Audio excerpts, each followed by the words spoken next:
The second test between India and Australia comes to you live from the Feroz Shah Kotla Stadium in New Delhi.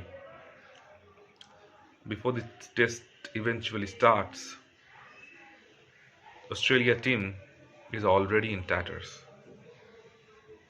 After suffering a heavy defeat at the hands of India by an innings and 132 runs, the Aussies are now rattled.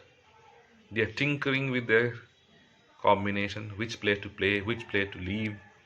It looks like Travis Head is going to make his comeback to the Australian team, and Australia has also called back their spinner Michael Kuhneman, who himself was rather surprised in getting a call to the national side. Kuhneman is a left-arm spinner and adds variety to the Australian attack, which has been heavily criticized in the last week for having played two off-spinners. Now, India's problem against left-arm spin has been quite evident in the recent past, and it was really a matter of surprise that Australia didn't have any quality left-arm spinners who could challenge the Indian batsmen outside the off-stump. Ashton Agar was there in the squad, but the Australian selectors didn't have much confidence with his bowling. Now, David Warner, on the other hand, looks certain to be dropped, and Travis Head is supposedly to open the innings with Usman Khawaja. Mitchell Starc is also set to make his comeback to the team. However, Cameron Green and Josh Hazlewood are subject to match fitness. The Feroz Shah Kotla has been a happy hunting ground for Team India. India haven't lost there since 1987, and by that stat itself, Australia can expect a similar kind of wicket that they had at Nagpur. And going by that technique the Aussies displayed in Nagpur, the result seems to be quite the same. India are very confident going into the second test, and they can make quite a few number of changes themselves. KL Rahul should really make way for Shubman Gill. Gill is in the form of his life, and the Indian selectors should make use of this. He has scored hundreds in ODIs, Tests, and T20s within the span of 1 month. This is the perfect time to select a young player who is at the peak of his powers, instead of persisting with KL Rahul, who has been poor of late. He hasn't delivered at all in any format and has looked rather susceptible. Gill seems to be the way forward.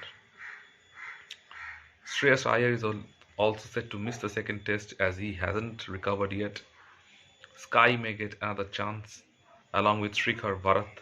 They need to score heavy runs as well, and the rest of the combination, as it appears, will remain the same. The bowling lineup remains the same despite Akshar not picking many wickets with his bowling. His batting down the order remains a vital cog in this Indian outfit. And Kuldeep Yadav, unfortunately, once again, I think has to miss out. So what chance do the Aussies have at Delhi? It has been the happy hunting ground for Team India. And the pitch at the Feroz Shah Kotla usually spins square from day 2 itself. So the Aussies would look to win the toss and bat first like they did. But instead of Nagpur, they should try and make use of batting first. The Australian players have their own sets of problems against quality spin bowling, especially Ashwin and Jadeja. And they have to face long spells from both of them once again at the DDCA, at the Feroz Shah Kotla Stadium. India are extremely confident. They look the best they have ever been in quite some time in the first match of a crucial test series. But the Indian middle order needs to score runs.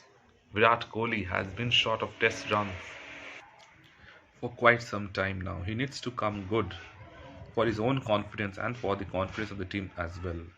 Along with him, Cheteshwar Pujara also needs to score and solidify the Indian middle order. We shouldn't be giving the Aussies any room whatsoever to make a comeback. We should be ruthless, like the Aussies were at one point of time in their cricketing history. Let me know in the comment sections what you feel, which team India should play at Delhi.